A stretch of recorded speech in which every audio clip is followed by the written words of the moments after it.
ہائے viewers, آپ کا پسندیدہ چینل نازش ورلڈ ناول شہر چارہ گراں، رائٹر سعدیہ ایمل کاشف، قسط نمبر 5۔ ایئرپورٹ سے حویلی تک کے راستے وہ عجیب ذہنی کشمکش سے دوچار رہی تھی۔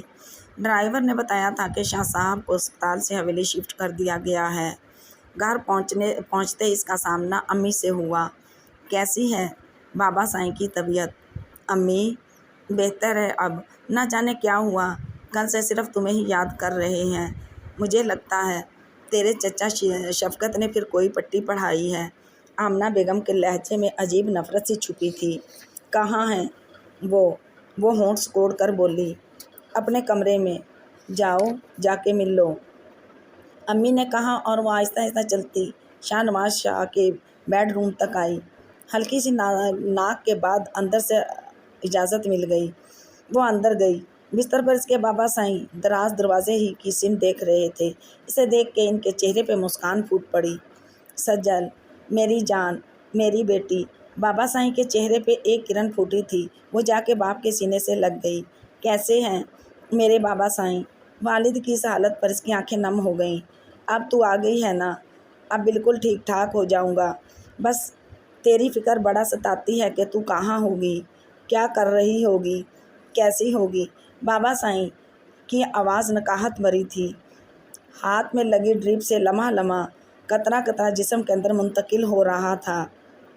میری فکر کرنے کی آپ کو کیا ضرورت ہے بابا سائیں؟ میں کوئی بچی تو نہیں۔ مجھے آپ کی، اپنے خاندان کی عزت کا پاس ہے۔ کیا آپ کو مجھ پر بھروسہ نہیں؟ وہ قدرے ناراض سے لہجے میں بولی۔ شاہ نواز شاہ کے ہونٹوں پر مسکراہٹ نمودار ہوئی۔ بھروسہ تجھ پہ بہت ہے بیٹی، لیکن وہ کیا کہتے ہیں کہ بیٹیاں اور کانچ ایک برابر ہوتے ہیں۔ ذرا سی ضرب بھی دونوں کو بدصورت بنا دیتی ہے۔ دونوں کو سنبھل کے رکھنا پڑتا ہے، دونوں کو سنبھال کے رکھنا ہوتا ہے۔ بابا سائیں سیدھے ہو کے بیٹھ گئے۔ اب آپ کی تکلیف کیسی ہے؟ اس نے موضوع بدلنے کی صحیح کی۔ کہا تو ہے، اب تم آ گئی ہو، اب سارے دکھ دور ہو جائیں گے۔ تم تھک گئی ہوگی، جاؤ جا کے اپنے کمرے میں آرام کرو، لیکن شام کو ہمارے کمرے میں ضرور آنا۔ جی اچھا بابا سائیں، یہ کہہ کے وہ اٹھی اور باہر چلی گئی۔ شام کو وہ نارمل سے انداز میں اٹھی، باتھ روم میں جا کے منہ دھویا اور باہر آ کے نماز پڑھنے لگی۔ پرس میں پڑے موبائل پہ بہت دیر سے رنگ ہو رہی تھی۔ اس نے جلدی جلدی دعا مانگی اور اپنے پرس کی جانب بڑھی۔ موبائل پہ عدنان کے نمبرز تھے۔ اس کے چہرے پہ ایک مسکراہٹ سی در آئی۔ ہیلو، وہ عجیب سے انداز میں شرسار بولی۔ دوسری جانب خاموشی تھی۔ ہیلو، وہ دوبارہ بولی۔ دوسری طرف بدستور خاموشی تھی۔ میں فون بند کر رہی ہوں، خود کلامی کے سے انداز میں وہ بولی۔ بس تم بولتی رہو، بولتی ہو، سننے میں بہت اچھا لگتا ہے تمہارا ہیلو ہیلو کہنا۔ عدنان کے لہجے میں شرارت تھی۔ میں حویلی پہنچنے والا ہوں، وہ اس شرارتی انداز میں بولا۔ اچھا یہ بتاؤ، یہ تم چپکے کیوں چلی گئیں؟ بابا سائیں کی طبیعت بہتر نہیں تھی۔ چندا کو تو پتہ تھا، اس نے نہیں بتایا تھا اس نے۔ اب کیسی طبیعت ہے سسر صاحب کی؟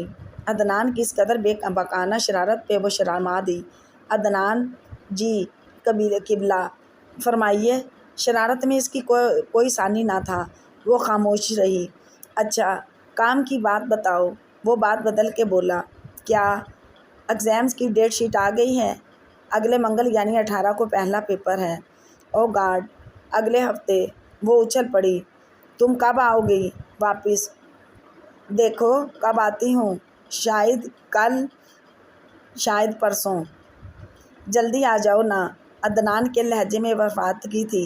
تم دل کے لگا کے پیپر کی تیاری کرو، ورنہ قبل فیل ہو جاؤ گے۔ جی پاس تو ہمیں ایک ہی پیپر میں ہونا ہے جو تمہاری حویلی کے دینا ہے، باقی امتحانوں کی کوئی پرواہ نہیں، وہ ڈٹائی سے بولا۔ اچھا مجھے بابا کے پاس جانا ہے، میں فون رکھتی ہوں، ایک بات تو سنتی جاؤ۔ کیا بھلا؟ مجھے تم سے محبت ہے۔ آواز سرگوشیانہ تھی۔ وہ خاموشی سے مسکرا دی۔ ایک بھید جو کھل گیا تھا۔ بھائی جواب تو دو، وہ اس سرگوشی میں بولا۔ میرے پاس اس کا کوئی جواب نہیں۔ دیتی ہوں، یا میں حویلی فون کر کے تمہارے بابا سے جواب مانگوں؟ وہ کھلکھلایا۔ اچھا، میں واپس آ کے جواب دوں گی۔ اس نے یہ کہہ کر فون رکھ دیا اور عدنان فون کو دیکھتا رہ گیا تھا۔ وہ بابا سائیں کے کمرے میں آئی تو اپنی والدہ چچی مہتاب اور چچا شفقت کو موجود پایا۔ لمحہ بھر کو حیرانی تو ہوئی تھی۔ آؤ آؤ سجل بیٹی، اندر آ جاؤ، یہاں سبھی تمہارے اپنے ہیں۔ بابا سائیں کی آواز پیش کے رکے قدم آگے بڑھ گئے۔ کیسی ہو بیٹی؟ اسے مہتاب چچی نے اپنے پاس بلایا۔ اس نے نوٹ کیا امی کے چہرے پہ کچھ عجیب کے تاثرات تھے۔ ان کی کیا کیفیت عجیب سی ہو رہی تھی۔ سجل، یہاں آؤ، بیٹھو ہمارے پاس، تمہیں ایک ضروری خبر سنانی ہے۔ بابا سائیں کے کہنے پر وہ اٹھی اور بیڈ کے پاس بیٹھ گئی۔ ضروری خبر؟ دل میں ایک خدشہ سا اٹھا، ایک پکڑ دھکڑ سی شروع ہوئی۔ ضروری خبر؟ امی کے چہرے کے تاثرات، اللہ جانے کیا ہونے والا ہے۔ سجل بیٹی، تم ہماری کیسی بیٹی ہو؟ بابا کے سوال پر وہ لمحہ بھر حیرانی سے ان کی سمت دیکھتی رہی۔ ہمارا مطلب ہے تم ہمارے لیے کیا کر سکتی ہو؟ سوال کا یہ رخ اسے کسی بڑی مصیبت کی پیش بندی ہی لگا۔ میں آپ کے لیے سب کچھ کر سکتی ہوں بابا سائیں، مگر آپ کو یہ پوچھنے کی کیا ضرورت پڑی؟ سجل کی حیرانی یقینی تھی۔ ضرورت ہے بیٹی، محبت دلوں سے جب تک زبان پر نہیں آتی وہ محبت نہیں کہلاتی۔ تم سے کچھ مانگنا ہے ہمیں بیٹی۔ بابا نے اس کا ہاتھ اپنے ہاتھ میں جکڑ لیا تھا۔ کیا بابا سائیں؟ سجل بیٹی، تمہارے بابا سائیں کی طبیعت اب ٹھیک نہیں رہتی۔ تمہارا ایک بھائی بالائے تعلیم حاصل کر رہا ہے، دوسرے کی شادی بھی ہو جائے گی، ہمارے بعد تمہارا کون ہوگا؟ یہی سوچ ہمیں کھائی جاتی ہے۔ شاہنواز شاہ نے لمحہ بھر توقف کیا۔ بیٹی، تمہارے چچا چچی ہمیں تمہیں لوگوں کی طرح لگتے ہیں، اپنی اولاد کی طرح، اور اولاد کو اپنے جگر گوشے سونپنے سے روح کی تمام خوشی مل جایا کرتی ہے۔ تم شاید میری بات سمجھی نہیں بیٹی۔ ہم نے تمہارے چچا چچی کے ساتھ تمہارے نکاح کی بات طے کی ہے۔ کل شام 6 بجے حویلی میں تمہارا نکاح ہے، صوبان شاہ کے ساتھ۔ رخصتی تمہارے امتحانوں کے بعد کریں گے۔ بابا سائیں کا لہجہ حد درجہ مطمئن سا تھا۔ ایک بم بلاسٹ ہوا تھا سجل کے دل کے اندر۔ اتنی جلدی، اس طرح اچانک، اس کا دل کسی نے مٹھی میں جکڑ لیا تھا۔ وہ نم آنکھوں سے ماں کی سمت دیکھے گئی۔ اسے اب والدہ کی کیفیت کا راز معلوم نہ ہو سکا۔ وہ اپنی نشست سے اٹھی اور کمرے سے باہر آ گئی۔ بچی شرما گئی ہے بھائی جی، مہتاب نے کہا۔ شاہنواز شاہ کے ہونٹوں پہ مسکراہٹ در آئی۔ اس نے ڈرتے ڈرتے روم نمبر 201 کا دروازہ کھولا تھا۔ سامنے بیڈ پہ منال تھی اور وہی کرسچن نرس۔ اس کی ڈریپ اتار دی تھی۔ دانیال کے ہاتھ میں ایک ٹفن تھا جسے آتے ہی اس نے ٹیبل پہ رکھ دیا تھا۔ منال نے ایک طائرانہ سی نگاہ دانیال پہ ڈالی اور پھر نیچے جھکا لی۔ تھینک گاڈ بیبی، تم ٹھیک ہو گیا، ہم تو بہت ڈر گیا تھا۔ کیسا ڈینجرس طریقے سے تم نے نبض کاٹا تھا؟ نرس کنولا کو اس کے ہاتھ کی پشت سے نکالتے ہوئے بولی۔ اس کے زرد ہاتھ پہ ایک دھبا سا بن گیا تھا، جمے خون کا۔ نبض میں نے کاٹی تھی، ڈر تم گئیں؟ منال نے ناراض لہجے میں پوچھا۔ تو اور کیا بیبی، تم اتنا پریٹی گرل ہے، ایک دم گڑیا کے مافک۔ تم کو کچھ ہو جاتا تو ہم کو بہت دکھ ہوتا۔ اوہ گڈ مارننگ سر۔ سسٹر نے منال سے بات کرتے کرتے دانیال کو دیکھا تھا۔ دانیال نے مسکرا کے جواب دیا تھا۔ تم کون ہو؟ ماموں کا ڈرائیور۔ منال نے گفتگو کا سلسلہ جوڑا۔ دانیال نے نفی میں گردن ہلائی۔ تو پھر سیکرٹری؟ ایک اور سوال۔ دوبارہ گردن نفی میں ہلی۔ کا چوکیدار؟ اب کے سوال میں جھنجھلاہٹ تھی۔ وہ مسکرا کے نہیں بولا۔ تو پھر کوئی آسمانی فرشتے ہو؟ اب کے اس کی آواز میں واضح ناراضگی تھی۔ میرا تعارف کوئی اتنا ضروری نہیں آپ کے لیے، بس آپ یہ سمجھ لیں کہ میں آپ کا اپنا ہوں، آپ کا دوست ہوں۔ دانیال خوش دلی سے مسکرایا۔ جان نہ پہچان، میں تیرا مہمان، بڑے آئے میرے دوست۔ وہ بڑبڑائی۔ سر بیبی بہت گرم ہے۔ نرس نے جانے کے لیے ٹرے اٹھائی۔ جتنے کپڑے ہیں نا استری والے سارے لے آؤ اور میرے نیچے رکھ دو۔ بیبی بہت گرم ہے۔ منال نے نرس کا منہ چڑھایا۔ وہ چپ چاپ جانے لگی۔ سنو، اس نے نرس کو مخاطب کیا۔ اس نے پیچھے مڑ کے دیکھا۔ ڈسچارج ہو گیا ہے نا؟ جا سکتی ہوں گھر؟ اس نے اسی لہجے میں پوچھا۔ بس بیبی،